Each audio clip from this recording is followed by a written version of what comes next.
ಎಲ್ಲರಿಗೂ ನಮಸ್ಕಾರ. ಇವತ್ತಿನ ವೀಡಿಯೋದಲ್ಲಿ ಏನು ತೊಗೊಬಂದಿದ್ದೀನಿ ಅಂದರೆ, ನಾನು ಇವತ್ತು first time non veg item ತೊಗೊಬಂದಿದ್ದೀನಿ. ಅಂದರೆ ನನ್ನ ಚಾನಲಲ್ಲಿ ಇದು ಫಸ್ಟ್ ಟೈಮ್ ನಾನ್ ವೆಜ್ ತೊಗೊಬಂದಿರೋದು. ಏನಿಲ್ಲ, ಈಸಿಯಾಗಿ ಸಿಂಪಲ್ಲಾಗಿ ನಮ್ಮ ಸ್ಟೈಲಲ್ಲಿ ಫಿಶ್ ಸಾಂಬಾರು ಹೇಗೆ ಮಾಡೋದು, ಮೀನಿನ ಸಾಂಬಾರು ಹೇಗೆ ಮಾಡೋದು ಅಂತ ತೋರಿಸ್ತಾ ಇದ್ದೀನಿ. ಇಲ್ಲಿ 1-1.5 kg ಅಷ್ಟು ಮೀನು ರೆಡಿಯಾಗಿದೆ. ಇದನ್ನು ನಾವು ಅರಿಶಿನ ಮತ್ತು ಸ್ವಲ್ಪ ಉಪ್ಪು ಹಾಕಿ ಕ್ಲೀನ್ ಮಾಡ್ಕೊಂಡಿರೋದು. ಇದಕ್ಕೇನೆಂದರೆ, ನಾವು ಸ್ವಲ್ಪ ಹುಣಸೆ ರಸ ಮತ್ತು ಉಪ್ಪು ಹಾಕಿ ಸ್ವಲ್ಪ ನೆನೆಸಿಡೋಣ. ಏಕೆಂದರೆ ಮೀನಿಗೆ ಸ್ವಲ್ಪ ಹುಳಿ ಮುಂದಿದ್ರೆ ಚೆನ್ನಾಗಿರುತ್ತೆ ಟೇಸ್ಟ್, ಅದಕ್ಕೋಸ್ಕರ. ಮೀನು ಒಂದು ಸೈಡ್ ನೆನೀತಾ ಇದೆ. ನೆಕ್ಸ್ಟ್ ಇನ್ನೊಂದು ಸೈಡ್ ನಾನು ಮಸಾಲ ಹಾಕೋತಾ ಇದ್ದೀನಿ.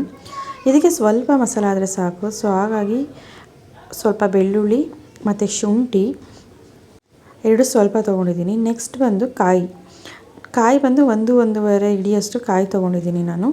1-1.5 kg ಮೀನಿಗೆ ಒಂದು ಭಾಗ ಕಾಯಿ ಇದೆ, ಇದು ಚಿಕ್ಕ ಹೋಳಲ್ಲಿ. ನೆಕ್ಸ್ಟ್ ನಾನು 1-2 ಈರುಳ್ಳಿ ತೊಗೊಂಡಿದ್ದೀನಿ ರುಬ್ಬಕ್ಕೆ. ಇದು 1-2 ಈರುಳ್ಳಿ ಮತ್ತು ಇನ್ನು ಸ್ವಲ್ಪ ಈರುಳ್ಳಿನ ನಾವು ಒಗ್ಗರಣೆಗೆ ಹಾಕ್ಕೊಳ್ಳೋಣ. ನೆಕ್ಸ್ಟ್ ಸ್ವಲ್ಪ ಸಾಂಬಾರು ಸೊಪ್ಪು ಮತ್ತು ಸ್ವಲ್ಪ ಖಾರದ ಪುಡಿ ಮತ್ತು ಧನಿಯಾ ಪುಡಿ. ಖಾರದ ಪುಡಿ ಬಂದು 1.5 ಸ್ಪೂನ್ ಖಾರದ ಪುಡಿ ಮತ್ತು 1 ಸ್ಪೂನ್ ಧನಿಯಾ ಪುಡಿ, ಸ್ವಲ್ಪ ಚಕ್ಕೆ ಮತ್ತು ಲವಂಗ ಹಾಕ್ಕೊಂಡಿದ್ದೀನಿ. ಮಸಾಲೆ ಐಟಮ್ ಎಲ್ಲ ಜಾಸ್ತಿ ಬೇಡ, ಯಾಕೆಂದರೆ ಮೀನಿಗೆ ಮಸಾಲೆ ಐಟಮ್ ಕಮ್ಮಿ ಇದ್ದೇ ಒಳ್ಳೆಯದು. ನೀಟಾಗಿ ಗ್ರೈಂಡ್ ಮಾಡ್ಕೊಳ್ಳೋಣ. ಇದು ಗ್ರೈಂಡ್ ಆದಮೇಲೆ ನೆಕ್ಸ್ಟ್ ಈಗ ಬಾಣಲಿ ತೊಗೊಂಡಿದ್ದೀನಿ. ಬಾಣಲಿ ಏನಕ್ಕೆ ಅಂತಂದರೆ, ಸ್ವಲ್ಪ ಮೀನಿನ ತಲೆ ಎಲ್ಲ ದಪ್ಪ ಇರುತ್ತಲ್ಲ, ಸೊ ಹಾಗಾಗಿ ಮುಳುಗಬೇಕು ಅದು ಪೂರ್ತಿ. ಸೊ ಹಾಗಾಗಿ ನಾನು ಈ ಥರ ಬಾಣಲಿ ತೊಗೊಂಡಿದ್ದೀನಿ. ಇದು ಕಾಯ್ದಾದ್ಮೇಲೆ ಈಗ ಸ್ವಲ್ಪ ಎಣ್ಣೆ ಹಾಕ್ಕೊಳ್ಳೋಣ. ಅಂದರೆ ತುಂಬಾ ಎಣ್ಣೆ ಬೇಡ, ಇದಕ್ಕೂ ಎಣ್ಣೆ ಸಹ ಕಮ್ಮಿ ಇದ್ದರೂ ಕೂಡ ಚೆನ್ನಾಗಿರುತ್ತೆ. ಸೊ ಸ್ವಲ್ಪ ಎಣ್ಣೆ ತೊಗೊಂಡಿದ್ದೀನಿ. 3-4 ಟೇಬಲ್ ಸ್ಪೂನ್ ಎಣ್ಣೆ ತೊಗೊಂಡಿದ್ದೀನಿ.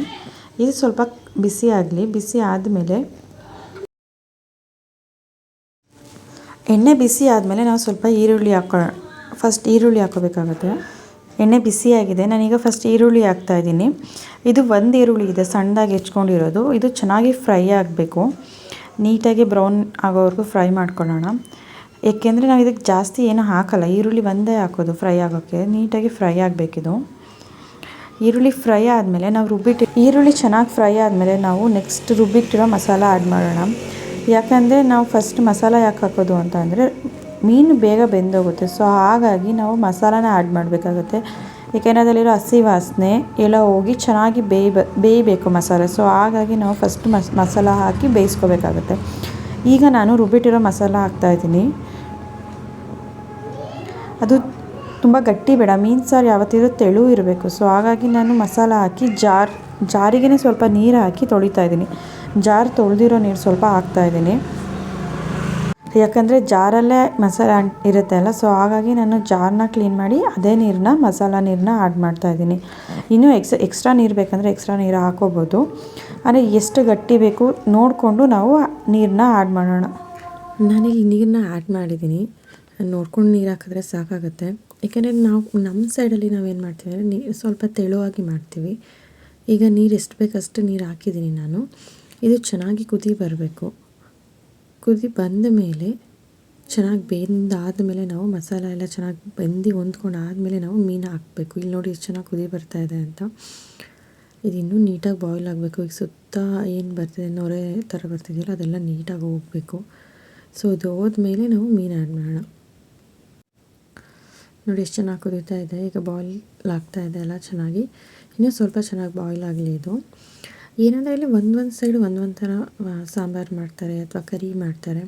ಆದರೆ ಮಂಗಳೂರು ಸೈಡ್ ಹೋದರೆ ಅಲ್ಲಿ ಹಾಕೋ ಮಸಾಲನೇ ಬೇರೆ, ಅಥವಾ ಕುಂದಾಪುರ ಸೈಡ್ ಅಂದರೆ ಅಲ್ಲಿ ಹಾಕೋ ಮಸಾಲ ಸೈಡು ಬೇರೆ ಇರುತ್ತೆ. ಬಟ್ ಏನಂದರೆ ಇದು ನಾವಿಲ್ಲಿ ಹಾಸನ ಸೈಡು ಹೀಗೆ ಮಾಡ್ತೀವಿ. ಬಟ್ ಈಸಿಯಾಗಿರುತ್ತೆ, ಸಿಂಪಲಾಗಿರುತ್ತೆ. ಅಂದರೆ ಬೇಗ ಫಾಸ್ಟಾಗಿ ಸಹ ಆಗುತ್ತೆ. ಮತ್ತು ಇಲ್ಲಿ ನೋಡಿ ನಾನು ಉಪ್ಪು ಹಾಕ್ತಾಯಿದ್ದೀನಿ. ಎಷ್ಟು ಬೇಕಷ್ಟು ನೋಡ್ಕೊಂಡು ಉಪ್ಪು ಹಾಕ್ತಾಯಿದ್ದೀನಿ. ಅಂದರೆ ಸ್ವಲ್ಪ ಕಮ್ಮಿನೇ ಹಾಕೋದು. ಆಮೇಲೆ ಬೇಕಾದರೆ ಟೇಸ್ಟ್ ನೋಡಿ ಅಡ್ಜಸ್ಟ್ ಮಾಡಿಕೊಂಡ್ರೆ ಆಗುತ್ತೆ. ಚೆನ್ನಾಗಿ ಮಸಾಲೆ ಕುದಿಬೇಕು. ಕುದ್ದಾದಮೇಲೆ ನಾವೇನಿದ್ರು ಮೀನು ಹಾಕಬೇಕು. ನಾನು ಆಗಲೇ ಹೇಳಿದಾಗ ಇದು ಚೆನ್ನಾಗಿ ಬಾಯ್ಲ್ ಆಗಲಿ. ಕೆಲವು ಕಡೆ ಏನಂತ ಅಂದರೆ, ಮಸಾಲೆನ ಫ್ರೈ ಮಾಡ್ಕೊಂಡು ಡ್ರೈ ರೋಸ್ಟ್ ಮಾಡ್ಕೊಂಡು ಪೌಡರ್ ಮಾಡಿ ಸಹ ಹಾಕ್ತಾರೆ. ಸೊ ನಾನು ಹೇಳಿದ್ದು ಮಂಗಳೂರು ಸೈಡೆಲ್ಲ ಈ ಥರ ಮಾಡೋದು. ಏನಂದರೆ ಮಸಾಲೆನೆಲ್ಲ ಡ್ರೈ ರೋಸ್ಟ್ ಮಾಡಿ ಆಮೇಲೆ ಪೌಡರ್ ಮಾಡಿ ಸಾಂಬಾರು ಮಾಡೋದು. ನಾವೇನು ಮಸಾಲನೆಲ್ಲ ಡ್ರೈ ರೋಸ್ಟ್ ಮಾಡಲ್ಲ, ಹಾಗೆಯೇ ನಾನು ತೋರಿಸಿದ ಮಸಾಲ ಯಾವ ಥರ ತೋರಿಸಿದೆ ಆ ಮಸಾಲಾನ ಮಿಕ್ಸಿ ಮಾಡಿ ಹಾಕ್ತೀವಿ ಅಷ್ಟೇ.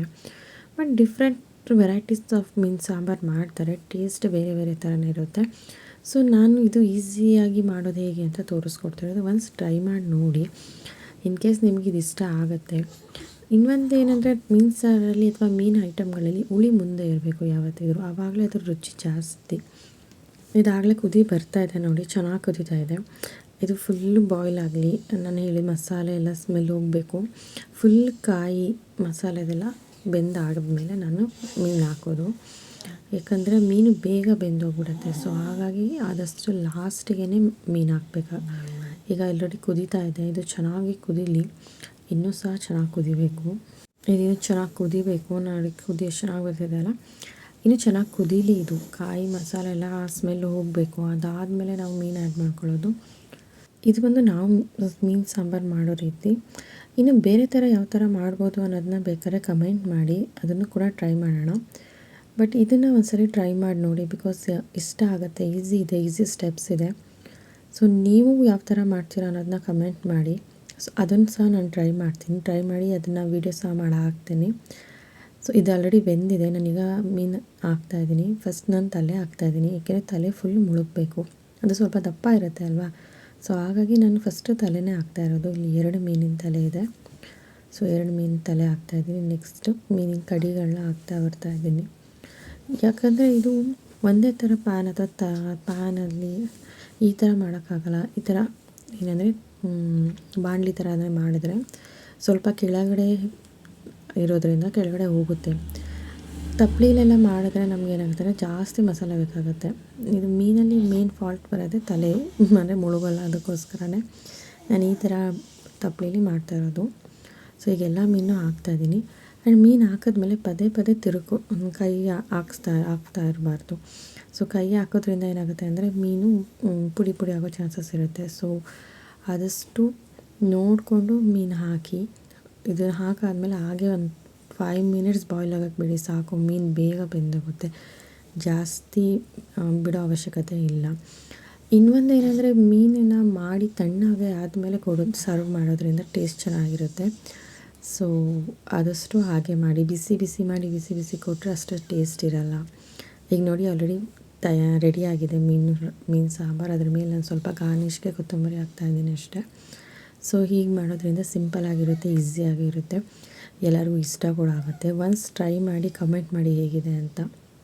Thank you so much. Next ವೀಡಿಯೋದಲ್ಲಿ ಸಿಗೋಣ. ಇದು ನನ್ನ ನ್ಯೂ ಚಾನಲ್, ದಯವಿಟ್ಟು ಸಪೋರ್ಟ್ ಮಾಡಿ.